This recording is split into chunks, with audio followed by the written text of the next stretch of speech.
Hello दोस्तों, स्वागत है आपका एक और नए वीडियो में। दोस्तों, जैसे कि आप लोगों को पता होगा कि अभी हाल ही में मैंने 2-3 वीडियो रेलवे रिलेटेड टॉपिक पर डाली है। तो उसी के कमेंट सेक्शन पर मुझे बहुत सारे कैंडिडेट थे जिनके डाउट आ रहे थे। तो उसी रिलेटेड आज ये वीडियो बना रहा हूँ मैं कि उनके जो डाउट है उनको क्लियर करने की मैं ट्राई करूँगा यहाँ पर। तो बस इसी रिलेटेड ये वीडियो होने वाली है।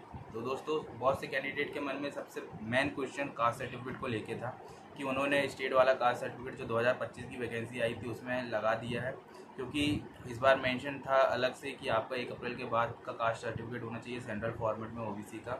तो मैं बात करूं 2024 की, जब मैंने एग्ज़ाम दिया था 2024 वाला, तो 2024 में ये था कि जो भी फॉर्म आए थे, चाहे वो एनटीपीसी हो, चाहे वो टेक्नीशियन एएलपी हो, चाहे मिनिस्ट्रियल वाले हो, चाहे जेई हो, तो उसमें ऐसा कुछ मेंशन अलग से नहीं किया गया था। ये था कि सेंट्रल वाला कास्ट सर्टिफिकेट आपको लगाना है, ये चीज़ लिखी थी। बट बहुत से कैंडिडेट ने स्टेट वाला सर्टिफिकेट लगा दिया था, क्योंकि उस टाइम पे उनके पास सेंट्रल वाला अवेलेबल नहीं था। बट स्टेट वाला उस टाइम पे चल गया था, क्योंकि जब आपका सिलेक्शन होता है तो उसके बाद एक लिंक जनरेट की जाती है एक वेबसाइट की, जो रेलवे की ऑफिशियल वेबसाइट पे आपको अवेलेबल होती है। पैनल आने के बाद जब आपका डीवी शेड्यूल किया जाता है, तो उसके 10 या 15 दिन पहले आपको जितने भी डॉक्यूमेंट डीवी में लगना है, वहाँ आपको पूरे डॉक्यूमेंट अपलोड करना पड़ता है। तो मेन डॉक्यूमेंट वही होते हैं जो आप फॉर्म भरते टाइम डॉक्यूमेंट लगाते हैं, वो सपोर्टिंग डॉक्यूमेंट, वो तो ठीक है, वो डॉक्यूमेंट भी चेक होते हैं कहीं ना कहीं। बट जो आपके मेन डॉक्यूमेंट जिनका डीवी आपको करवाना होता है, वो सारे डॉक्यूमेंट आपको उसी टाइम पे अपलोड करना रहता है जब आपका पैनल आ जाता है और आपका डीवी शेड्यूल किया जाता है। तो इतना मत घबराइए कि अगर किसी का कुछ माइनर इशू है तो उसमें इतना मत घबराइए, आपको एक बार डॉक्यूमेंट अपलोड करने का मौका और भी मिलेगा। और बात की जाए सेंट्रल कास्ट सर्टिफिकेट की, तो मेरे टाइम पे ऐसा कहीं नहीं लिखा था कि सेंट्रल कास्ट सर्टिफिकेट 1 अप्रैल के बाद का होना चाहिए, न्यू फाइनेंशियल ईयर का। और मैंने अपना स्टेट वाला लगाया था, और जब डीवी हुआ था तो मैंने सेंट्रल वाला बनवा लिया था रेलवे के फॉर्मेट में। तो उस टाइम मैंने वही अपलोड किया, तो मेरे को कहीं कोई कुछ प्रॉब्लम नहीं गई। बट इस बार स्पेशली मेंशन कर दिया गया है। तो जहाँ तक मुझे लगता है कि जब आपका एग्ज़ाम हो जाता है और फाइनल पैनल आता है और डीवी शेड्यूल किया जाता है, तो कहीं ना कहीं ये चीज़ आपको स्ट्रिक्टली बोली जाएगी कि आपका जो ओबीसी सर्टिफिकेट है वो 1 अप्रैल के बाद का होना चाहिए, क्योंकि क्लियरली नोटिफिकेशन में मेंशन किया गया है। वह आप किसी से आर्ग्यूमेंट नहीं कर सकते कि हमें पता नहीं था, क्योंकि साफ साफ नोटिफिकेशन में लिखा था।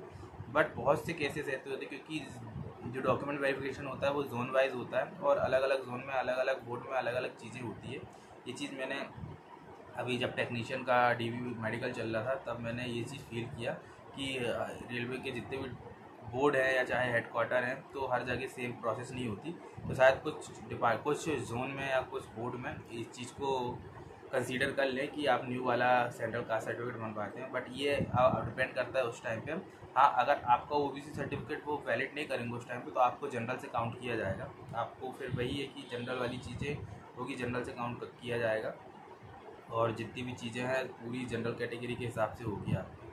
दूसरा डाउट ये था कि अगर आपने फॉर्म भरते टाइम अपना नाम या अपना फादर्स नेम या अपनी मम्मी का नाम या अपना एड्रेस कुछ भी रॉन्ग भर दिया है, तो उससे कुछ प्रॉब्लम होगी। तो दोस्तों, इससे कुछ प्रॉब्लम नहीं होती है। अगर आपने नाम कुछ रॉन्ग फिल कर दिया है, या आपके किसी भी मार्कशीट में या किसी भी डॉक्यूमेंट में नाम में कहीं मिस्टेक होती है, तो आप डीवी के टाइम एक एफिडेविट बनवा लीजिएगा। एफिडेविट से काम हो जाता है, उसमें कोई मेजर इशू नहीं आता है। सिंपली प्रोसेस रहती है, आप कहीं भी जाना कोई भी नोटरी वाले के पास, वो एफिडेविट बनवा के आपको दे देगा। उसके बाद बात की जाए कि अगर आपको एड्रेस, आपका जो पुराना एड्रेस है और जो नया एड्रेस है चेंज होता है, तो उसमें कोई दिक्कत जाती है, तो ऐसा कुछ नहीं होता है। क्योंकि आपका जब डीवी होता है तो आपको फिर से पूरा फॉर्म भरवाया जाता है, उसमें आपकी पूरी डिटेल फिर से मांगी जाती है। और पूरा डीवी मैंने बताया कि जितना भी डॉक्यूमेंट आपके रहते हैं उन्हें सबको अपलोड कराया जाता है।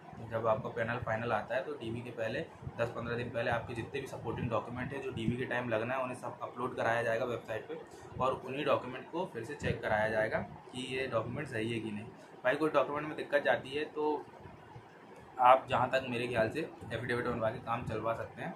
बाकी मेजर इशू कहाँ जाता है, मैं ये चीज़ पे आपको बता दूं कि सबसे मेजर इशू ये जाता है कि अगर आप डेट ऑफ बर्थ का ईयर गलत दिया है आधार कार्ड में और मार्कशीट में, तो आपको प्रॉब्लम फेस करना पड़ सकता है। अगर बायोमेट्रिक में कुछ प्रॉब्लम जा रही है तो आपको प्रॉब्लम फेस करना पड़ सकता है।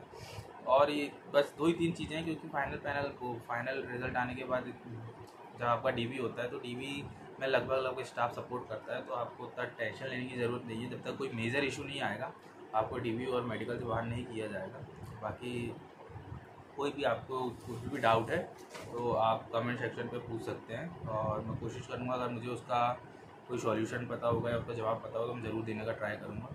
बस तो ये वीडियो इसी के रिगार्डिंग थी, क्योंकि मेरे कमेंट सेक्शन में बहुत से लोगों के डाउट यही आ रहे थे कि मैंने अभी 2025 में ग्रुप डी का फॉर्म भरा है, टेक्नीशियन का एलपी का फॉर्म भरा है, तो उसमें कुछ ये दिक्कतें आएंगी तो आगे चल के। तो अभी आप ये सब मत सोचिए, आप सिर्फ अभी एग्ज़ाम की तैयारी कीजिए, एग्ज़ाम दीजिए बढ़िया से। अगर आपका फाइनल रिजल्ट में सिलेक्शन होता है तो वो बात की चीज़ें हैं, कई बार आप बोर्ड में अच्छे से बात करेंगे तो चीज़ें कंसीडर कर दी जाती है। हाँ ये है कि अगर आप गलत नहीं हैं, अगर आपने जो प्रोसेस है पूरी ऑथेंटिक तरीके से पास की है तो आपको मौका ज़रूर मिलेगा डीवी मेडिकल के लिए, और आपका सिलेक्शन पक्का होगा। तो बस अभी ये सब सोचे बिना आप तैयारी करते रहिए, और फिर कुछ प्रॉब्लम जाती है तो आप कमेंट कर सकते हैं मेरे चैनल से जुड़ने के लिए चैनल सब्सक्राइब कर सकते हैं। वीडियो पसंद आई तो वीडियो लाइक कर सकते हैं, और फिर मिलते हैं नेक्स्ट वीडियो में। तब तक के लिए बाय, जय हिंद।